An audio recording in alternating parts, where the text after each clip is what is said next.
vlog for day 6 of Nanowrimo. I wasn't sure if I wanted to make this vlog yet because it's still kind of the middle of the day for me, and I was hoping to get in one more writing session before the end, and I like to do the vlog right at the end, even though it means I can't post it until often the day after the day that it's about. But I decided I might not have time later because I don't really have a full writing day on Monday or Friday. I really only have 3 days a week that I actually have for work, and then Monday and Friday are, for various personal reasons, dedicated to other things. So that's just my life, and that's just how it is. The point being, I'm going to go ahead and report on how my writing has gone so far today, even though I may manage to squeeze in a little bit more. I hope I can, because I only wrote 2,000 words today. And if you do write 2,000 words every day for November, I think you do hit it, or maybe you need to, I don't know what it is. You might need to hit 2,500. But for my schedule, where I definitely do not have every single day of the month to write, it's going to be very difficult. So I don't know if I will meet my deadline. The little helpful thing that's like,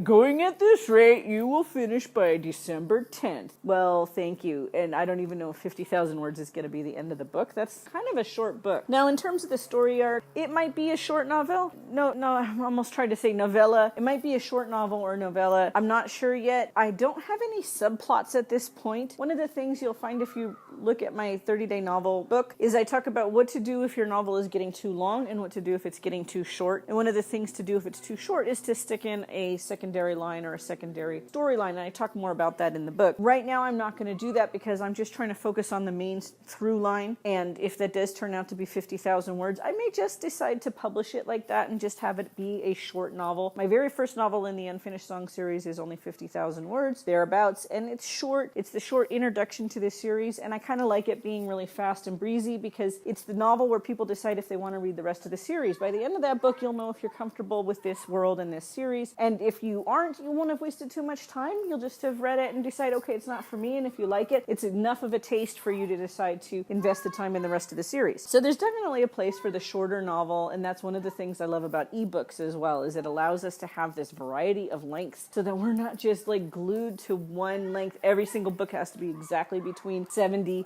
and 90,000 words, and if it's not, then you can't publish it anywhere because that's not what they want, etc., etc. No, who cares what they want?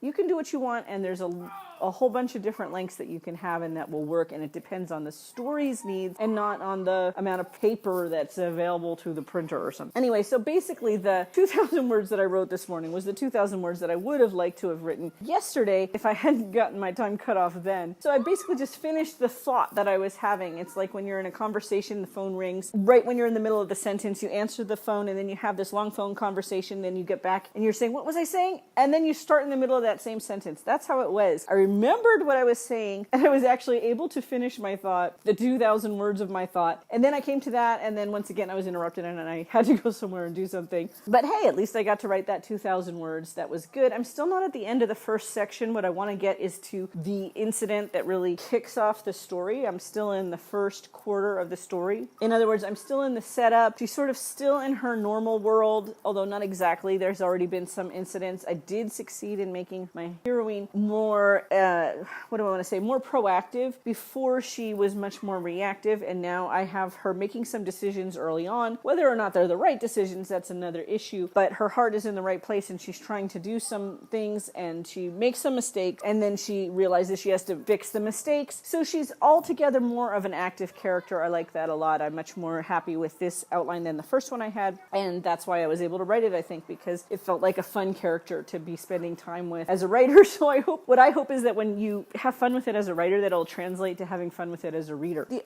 other thing about writing revision of a fairy tale is that the reader, to a certain extent, already knows the story. So how do you make that story new and surprising and yet still satisfying because it meets their expectations of the story they know and expect, and yet still manages to take them by surprise, make it feel fresh and new and different? I'm hoping that by making this a dystopia, that I'm able to make both the dystopian story, because that's also got a little bit of a cliche now, especially in the young adult area. There's been a lot of dystopias since the Hunger Games, and people may be tired of it. I'm sure some people are. where I haven't written one yet, so I'm not tired of it. And I'm hoping that by combining it with the Persephone myth that I bring that little bit of fresh twist to it, and I'm hoping that the dystopian setting brings this little fresh twist to the Persephone story. That's my hope, and at least for me as a writer, again, I'm feeling that energy about it, and I am having a lot of fun translating everything into the dystopian setting and making these characters both the embodiment of the myth, and yet they're also their own people, and they're conscious of being the embodiment of the myth, because that's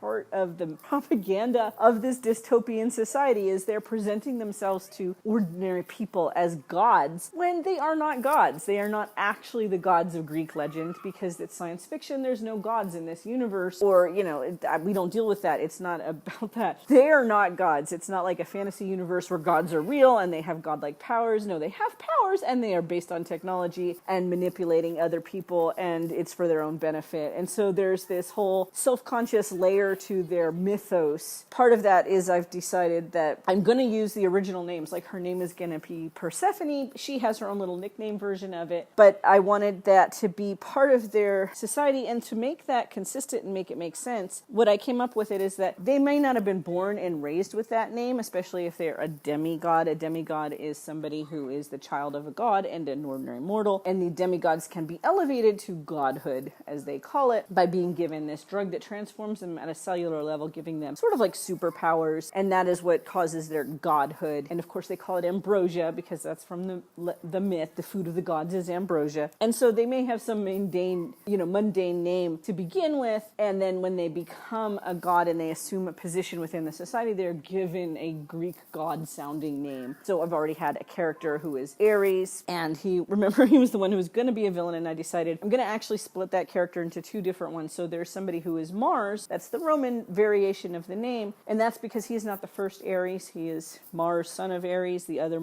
Ares, the original one, died off, and now there's a Mars, and now he wants to have his son and heir named Ares, but who this is depends on who he elevates into that position. So he picks one of his many byblos to be his heir, and then that boy is given the name Ares, but only if he obeys his father and buys into the system and the dystopia. And something similar is true for our heroine as well. So I love it when the world building starts to fall into place as you write it. I always do my worlds a combination of deciding things ahead of time and then deciding things as I write. And one of the things about using a new universe is that things can be decided on the fly. Whereas in my other series, there's advantages and disadvantages to working in an established series as well, because I have to go back and check, what did I say in book 4? What did I say in book 7? Etc. And I have to make sure that I'm consistent. That has its own problems, although the plus side of working in an established thing is you don't have to sit there going, what do I do now? Because I don't know how they go places. And that, as I talked about in an earlier vlog, that can be so annoying and time consuming. So there's pluses and minuses to working in an established series versus working in a fresh.